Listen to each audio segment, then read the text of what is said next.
All right. I just saw Charlie XCX's The Moment, and I fucking hated it. But we're going to do a review. Because that's what you're here for. My walls are still bare. So I apologize for that. Sorry, I'm coming in guns blazing here. To preface, I don't really know anything about Charlie XCX. I listened to her last album, Brat. I liked a handful of songs from that and the remixes. I could probably take like 5 songs that I liked, and that was it. Fine. All I knew about this movie is that it was a mockumentary. Basically, it was following her as an artist, leading up to an arena show, and that was kind of it.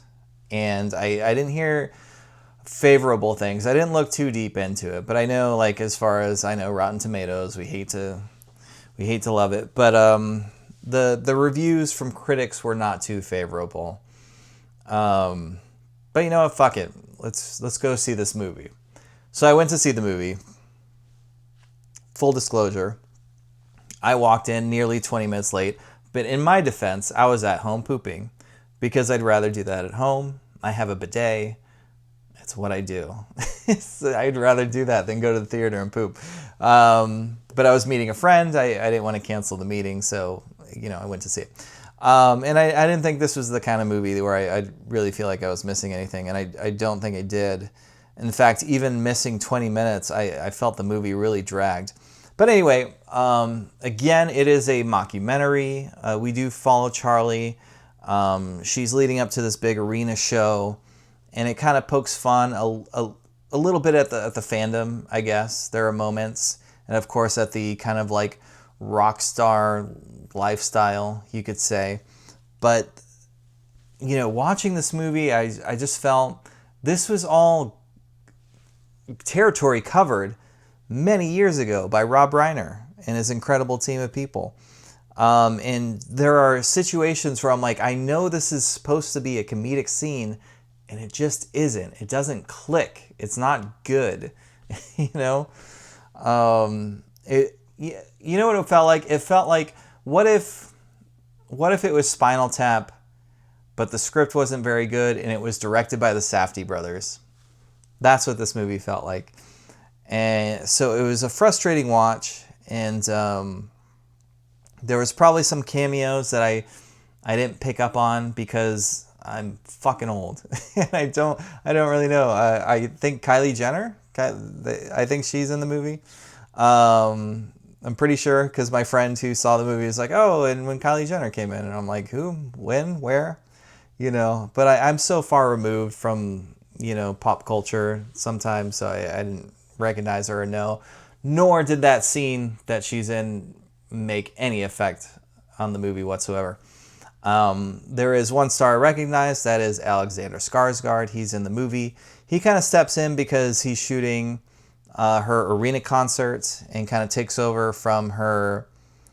I don't even know what the title would be, because at times she seems like she would be like a lighting assistant or a production assistant. Again, I'm not super familiar with the terminology as far as the team a band or artist would bring with them on the road, as far as setting up the sound and production. But she seemed to be all encompassing. Like, I don't know. I think they tried to like truncate a bunch of roles into one. But anyway, Alexander Skarsgård steps in and he's like, I'm the one doing this. And they kind of build him up to be such a big deal. Like, oh my God, I tried to get him, but he was too busy. Yet he's helping you. He's amazing. And in the movie, he has like the worst ideas and shit like that. And I'm like, this is the guy you got for your comedy? The man who's known for comedy? Alexander Skarsgård. Okay. And you know what? He has some moments, but like, to be fair, there is 3 times I actually laughed or chuckled throughout the movie. He was there for 2 of them, so maybe I shouldn't feel too bad. Another one when he wasn't there was like Charlie was meeting some fans and taking pictures and stuff like that. And he's like, oh, I drew this picture of you. I tried to kill myself. He just throws it in like that. It's like, okay. And I kind of like that darkness. I think another reviewer said that this movie was missing an edge to it. Like Charlie could have had like a real edge to her experience of being a pop star and interacting with fans and management and stuff as far as putting concerts together and whatnot. And that's what this movie was missing in spades. It's just everything felt flat. The humor was very British at times, but even then it's like, oh man, we've seen this like on The Office, like the OG Office. And it was painfully dull. Like I saw this in a pretty packed theater. I mean, it was a Friday night when I saw it. Seats were pretty packed. I had to get like seats up close to the theater, so I didn't have my pick of the lot. But even then, there was not a lot of laughs to be had. And also in terms of like, sometimes it was trying to be very dramatic. And I think with a comedy, you kind of have to pick your battles with drama. Excuse me. I'll try to truncate that, clearing my throat. I should have got some water beforehand. I'm going to do that now. That's better. Is it better? It doesn't sound better. Hold on.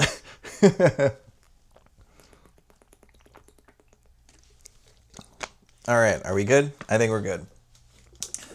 Anyway, in terms of comedies, it's not that you can't inject drama into the situation, because drama drives a film. It drives scenes,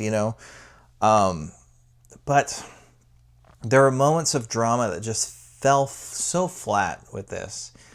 And especially towards the end, there's like a big denouement. I can't spoil this movie. It cannot be spoiled. But anyway, Charlie calls a friend and she's just like, listen, we're putting on the stadium show for Brat, and I know you think it's me kind of selling out, but it's me putting this shit to bed. And I think there could have been something interesting mined in that drama, but that's all we get. And it's like a phone conversation. It's not even in person. And I'm not saying you can't do a phone conversation that's dramatic, but there was no reason for it to be a phone conversation. And furthermore, you take a page from Spinal Tap. I think the joy of that film is not only the band working together and the actors and the comedic scenes, but you also get to see musical numbers. How do you not see any of that in this movie? They're like snippets, like very small snippets. And especially in a film that's building up to a stadium, like an arena show. And instead of seeing at least one song or something or a montage at the end, you get Bittersweet Symphony playing over moments of her doing the concert, and then it just ends. And that's it. Like, how do you not end your fucking movie with one of your songs? That is ridiculous. That's unheard of. Like, what if Spinal Tap just like ended with a montage, and I don't know, now we're gonna insert fucking John Williams theme for Star Wars. Maybe not that ridiculous, but it's something unrelated to what's going on. And it just felt like Charlie was like, you know what, I really like Bittersweet Symphony, and because my life is bittersweet sometimes, and it's just it feels so vapid and hollow, and it's frustrating me. That's why I fucking hated it, It was a frustrating watch, and I hate that, because the whole reason I saw this, aside from a friend inviting me to the screening, was that I know Charlie is involved in upcoming film projects, and I don't remember what they are. So I'm gonna look them up because I'm a cheater. Okay, she's doing a horror project with Takashi Miike, and I'm sorry if I'm mispronouncing that, with Millie Alcock and Norman Reedus. So that could be really interesting. She's contributing to the Wuthering Heights soundtrack, which is coming out next week. That I'm definitely going to have a review for you, I promise. Yeah, she's got like no less than like 5 upcoming projects. So like, I was interested in what she had going for her. And I will say this, as far as acting is concerned, Charlie did a pretty good job. There wasn't really a lot of moments where I thought she was phony or fake. Granted, she is playing herself. I mean, at least to a degree, a slightly exaggerated version of herself. But I thought her acting rung true for the most part. Now, whether the story or what was required of her was compelling at all, absolutely not. If anything, it was just frustrating. It was a frustrating watch. There's a B plot about her launching a brat card for minorities, it seems, that goes awry. I guess they had to throw in something to make sure there was like some third act drama. But yeah, it was just, it's what do you want your movie to be? It felt like to me she wanted to exercise some demons, but kind of, make it a bit of a satire at the same time, but then pulled back on the satire. It's like you kind of have to go all in on that, And I think she has something interesting things to say, but again, a lot of it falls flat. For example, there's a whole scene where there's a slower song from her Brat album. I don't know it off the top of my head, but Alexander Skarsgård's character insists that she's hung up in wires in front of a spotlight to make it a this whole grand spectacle thing. But she's singing what seems to me is supposed to be an intimate song.